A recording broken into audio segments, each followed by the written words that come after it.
this. I see things like this happen, and I don't like it. That is why I don't like to be there. Amen. You see them after programs or after parties, already fighting all those things. I thought that this is the reason why I don't like to be in this kind of place. And since such thing happened here yesterday, it is something that I just could not comprehend. It's a sign that we are yet to know God. We are yet to know God. Praise the Lord. Even if somebody offends you, for you to allow people to even know that you are offended and people begin to gather around you to discuss is a sign that you do not know God. If you know God, you keep quiet. Whatever anybody may have done to offend you, keep quiet, be calm. After everything, call that person to a corner and say, I didn't like the way you talked to me. Settle or resolve your differences in a very mature and lovely way. If you think you have been offended by what anybody said, not to allow yourself, people to come around you and begin to, it is wrong. We do not know God. Hallelujah. Praise the Lord. Let us deny ourselves of who we are. We are nothing before God. We are nothing. N-O-T-I-H-E-H-I-N-G.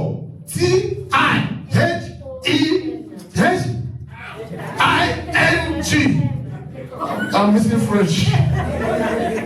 H-E. Hallelujah. Praise the Lord. N-O-T-H-I-N-G. That is what we are before God. Let us not begin to carry ourselves as if we are something. We are nothing. The Bible says if we are nothing and we think we are, we say we deceive ourselves. The truth is not in us. Thank you very much. Praise the Lord. Let us know the God we serve, the Almighty God, the Creator of heaven and earth, the whole of this heaven, the whole of the earth. We don't see the heaven. The whole of the earth. Look at the cloud. Just take a trip, enter the plane, be in the cloud. Look at try to look at the ground. Oh my God. You will know how great this God is. Let us not treat him the way we treat our brothers and sisters. Praise the Lord. When we have appointments, we rush down. Even when people are calling us on the phone, no, I get appointment, I beg. We are running. But when it's church, many of us, we know that we are even late to the church. We will still be making calls outside before we come in. You have forgotten that you are already late. We will still be making calls outside because God is not important. We take him for granted. If you take your God for granted, I don't take my God for granted. And that is why I have come to speak with you today. God is the author and finisher of our faith. Let us learn to serve him and give him his due. Praise the Lord.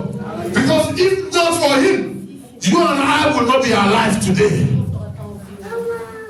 I just told you about this testimony, but it's not the way I'm describing it. The way I was seeing it yesterday, I thought I was going to die. But today he has given me another opportunity to be able to stand here and preach to you. If I had gone, by now people will still be crying. Why those who will be celebrating, thank God it's gone. To God be the glory. They won't know where I am, but they will be happy. God don't catch them. But they don't know, say, instead of them saying God don't catch them, I will somewhere celebrating in heaven. Because I know where I'm going. Hallelujah. Praise the Lord. That is why I'm not afraid of death at all. I am not afraid of it. Amen. Praise the Lord. So, brethren, God is really not happy the way we are doing things. Many of us, we even be in the church, We are on internet. Thank God for the technological development. We'll be on internet. When a service is going on, this is the only time you come to church. 7 days in a week. The only time you come to dedicate to God, you are on internet. And tomorrow, 1 or 2 things begin to happen. You don't know what is happening in your life. You say, hey, please don't cry. Hey, you are the cause of all that other before you. Hallelujah. Praise the Lord. You see, the devil does not just attack.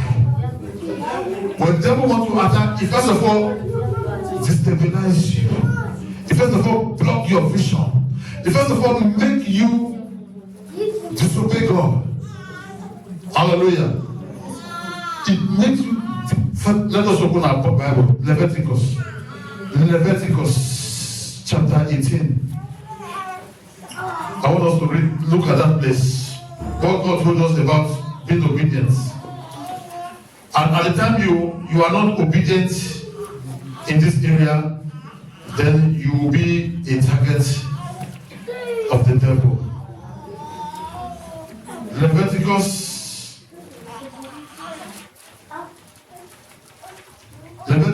18, we are going to look at verse 4.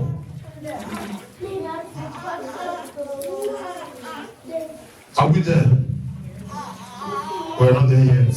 Leviticus is just after Exodus, I think.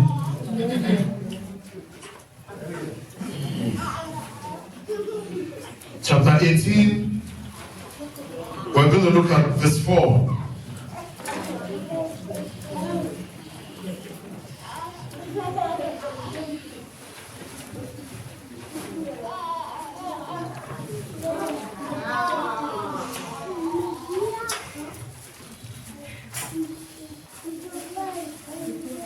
Are we there now?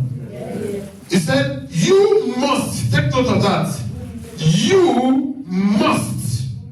It didn't say you should. It didn't say you may.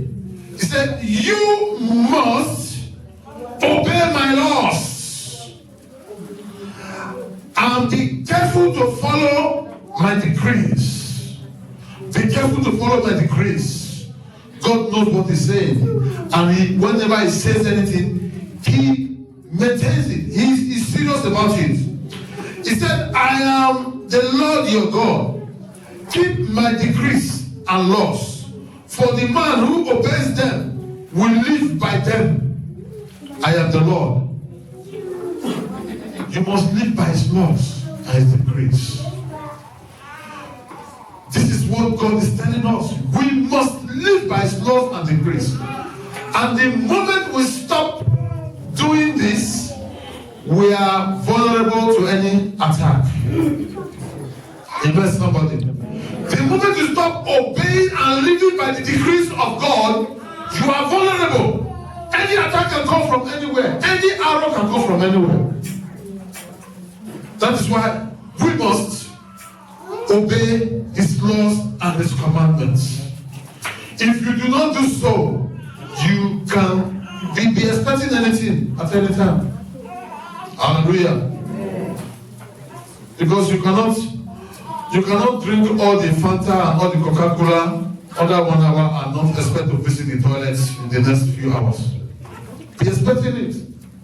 Everything you do, expect the repercussion. If you do good, expect it. If you do bad, also expect it. If you obey the word of the Lord, begin to expect some messages that God will give to you to prosper your life, to bless you, to uplift you, to take you to a greater height. The moment you walk on his ways, he will direct you. That's why he said we should meditate day and night on his ways. He has made declarations how he's going to bless us. If you read Deuteronomy, he said he will bless us. Our going out, our coming in, he will bless. But with a condition. Only if we obey his commandments. At the moment we refuse to obey his commandments, so many things begin to happen. The devil has the opportunity to attack. Amen, somebody. Praise the Lord. In that Matthew 16, he said, we must deny ourselves. Many of us are not ready to deny ourselves anything. We are not ready to deny ourselves anything. But brethren, this morning I come to beg you. I'm not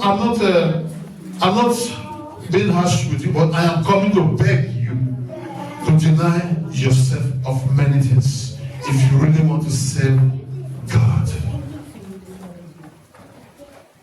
If you really want to serve God, it is not the time to manipulate. God cannot be manipulated. Hallelujah. Sometimes it is when you are preparing to go to service, that is the time the devil will ask you to go and listen to weather reports. At the moment you see, it's going to rain. Rain before today. No need. Look, I just sleep. Hallelujah. Sometimes that is the time the devil will ask you to go and look outside. You are supposed to go to the bedroom, you go to the window and you begin to look at the weather. Discouragement will come. You are not giving it up. Amen. Brethren, whether there is rain, whether there is sun, whether you are okay or not, you are supposed to come and give God the service. Whether you are sick, do you know if through that sickness you are going to die? So why don't you come and in sickness come and give him that service? So that if that will be your last breath, you are going to rest in his bosom. I wonder why people will say, I did not come to church because I was sick. Hey, that should have been a better time for you to come and serve him. Because you do not know whether that will be your last breath. Amen, somebody. If I am sick, provided I can walk, nothing will stop me from being in God's presence. And I believe that you will also say that to yourself. Hallelujah. Praise the Lord. Because just as we are seeing many things happening around us, they are all signs of the end time. Look at the great earthquake in Nepal yesterday. Look at thousands of people already counted dead. Look at the number of people dying in the Mediterranean Sea. These are the ones we can see. What about the ones we cannot see? Those in the desert, we cannot see them. Hallelujah. Brother, as I talk to you now, there are people who are dying in the desert. Nobody is seeing them. No camera can go and video them.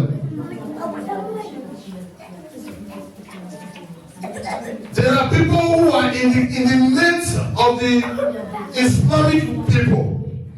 The other day, America used their drone to strike the ISIL people. And not knowing that there were two hostages with them. That is to say, there are people being held that is not known. An American and an Italian. They were killed with the terrorists. Hallelujah. Praise the Lord. Hallelujah. You see what we're talking about? These people were humanitarians. They went there to help people and they were kidnapped, but nobody knew. Their families were always saying that they have not heard from them for a month. No phone calls, nothing, but they didn't know they were held as hostage. It was during the raid that they don't find out that they were held hostage. Look at the Ethiopians, the Eritreans, who were passing through Libya to find their way to Europe because of running away from repression and all the others. What happened? They slaughtered their neck. They cut their neck in Libya. As slaughtered their neck in Libya. People are dying every day. You and I have the opportunity to serve God. We are not dying here. We live in peace. We live in harmony. And yet we don't want to serve God. Those ones are looking for this opportunity that we are having.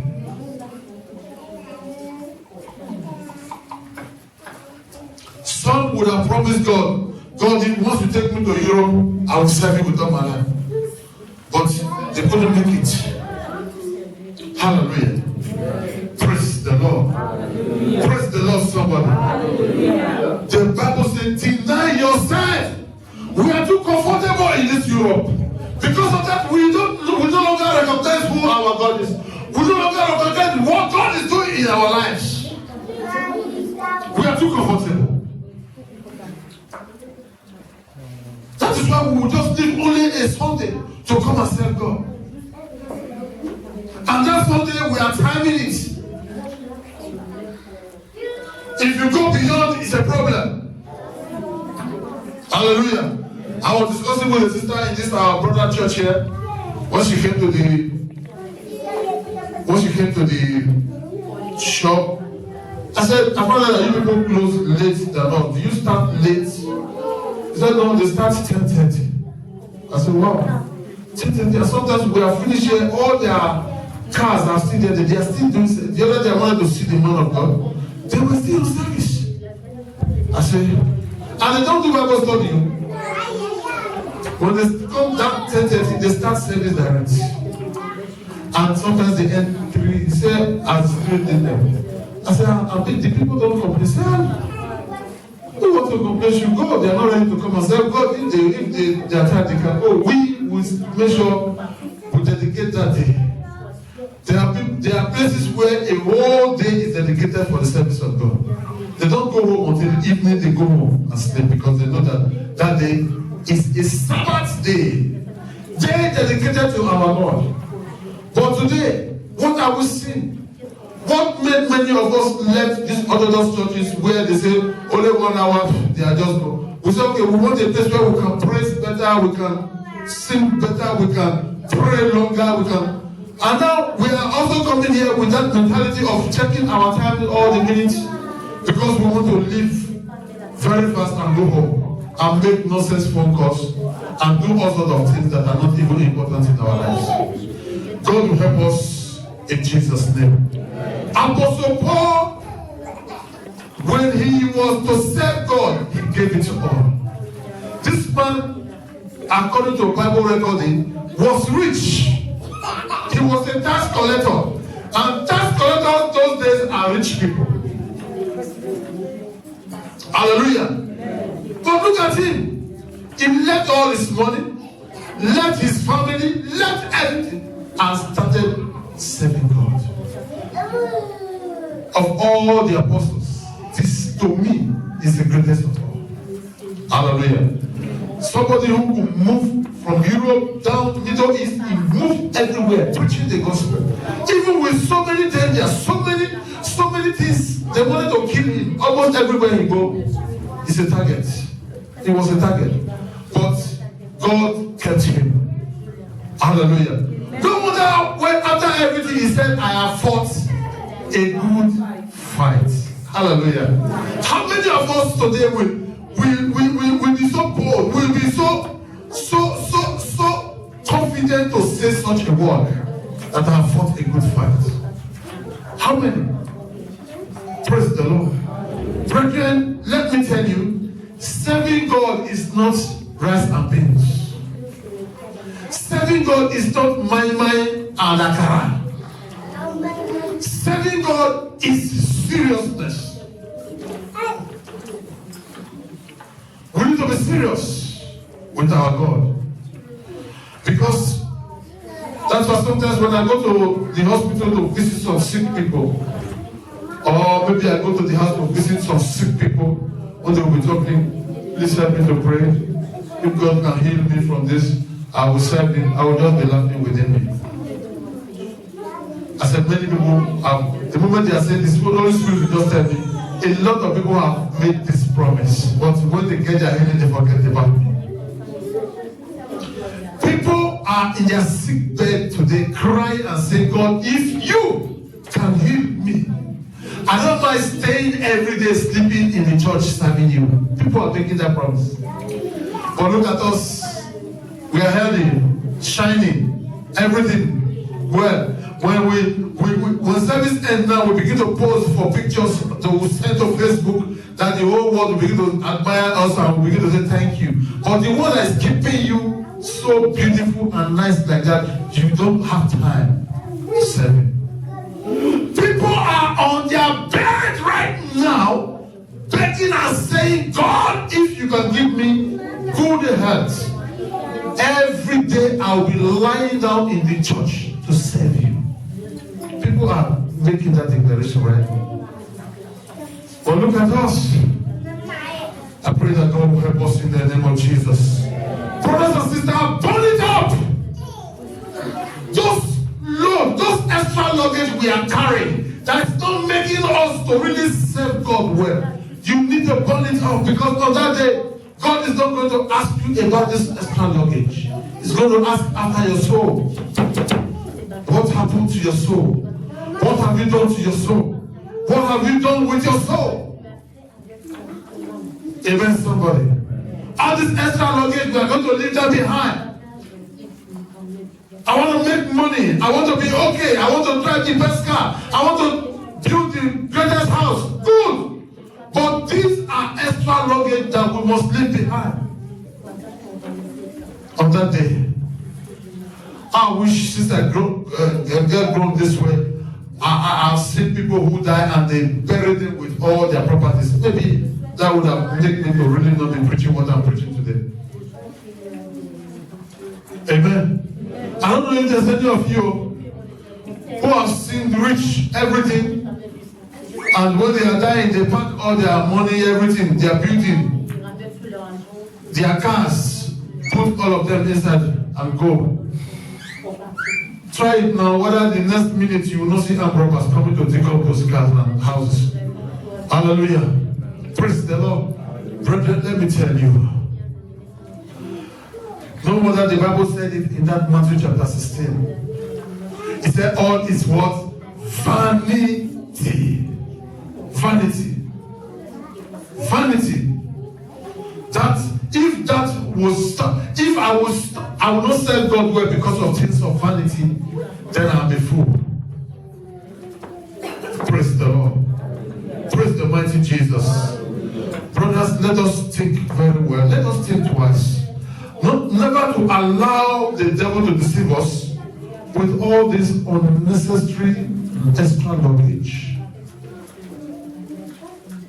That we might dedicate all for our God.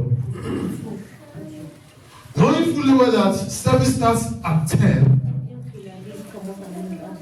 If you have children, 7 you should be awake. Prepare your children.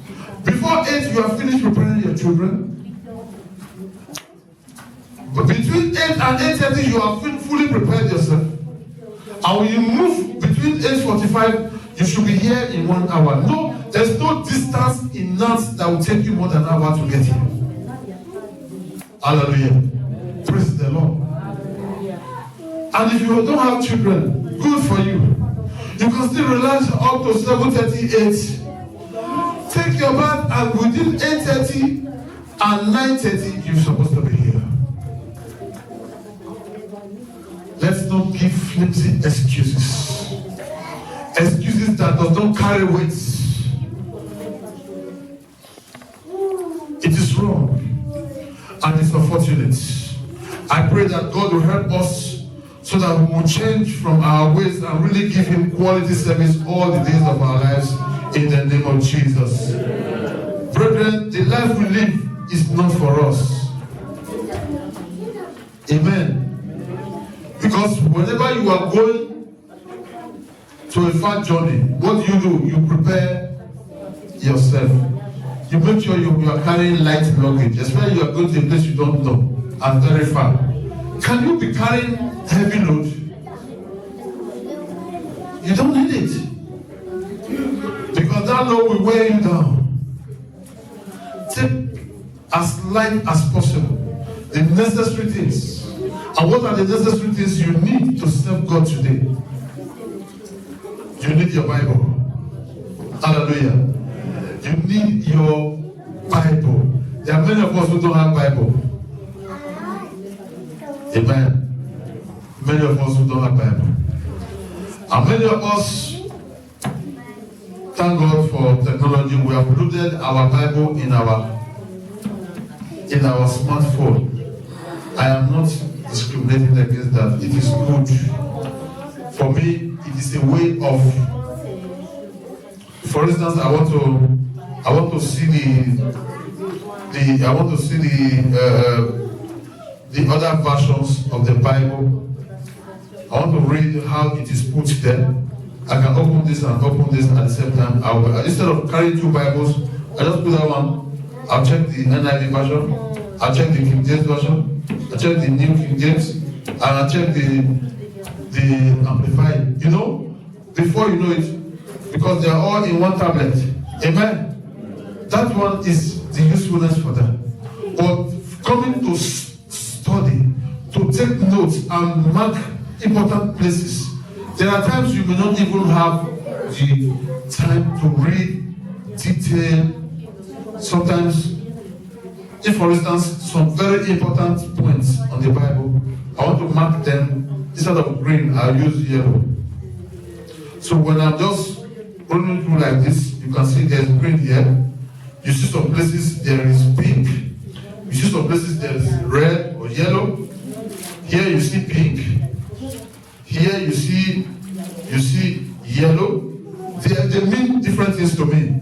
So when I'm flipping down, I know I'm looking for something in yellow. I quick browse down. There I can pray with it. It is easier. Amen.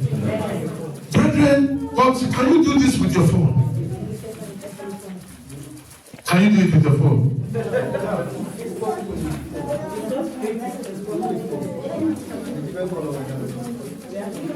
So all of them are in your phone like that now.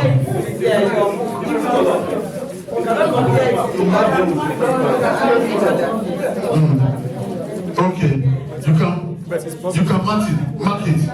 But from your own study, is it better than the Bible that you open?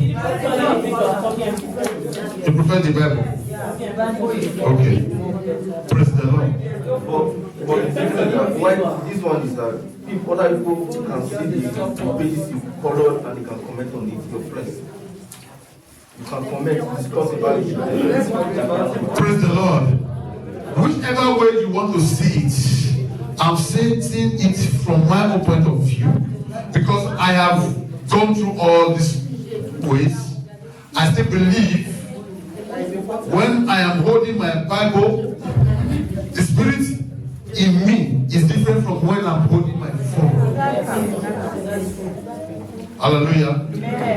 The moment the Bible is with me, I know that I need concentration. I know that now is the thing of God, and I want concentration. I want to even when the children are making noise, I say, okay, time to sleep. Go to your bed. But while you are doing this, a God will just come in, put a hand, hello. Yes, the concentration is gone.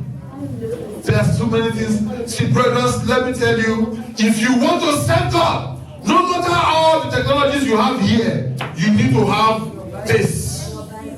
You need to have this. Amen. You need to have this. Praise the Lord. It is very important for us because the concentration is different. The spirit is different. Hallelujah.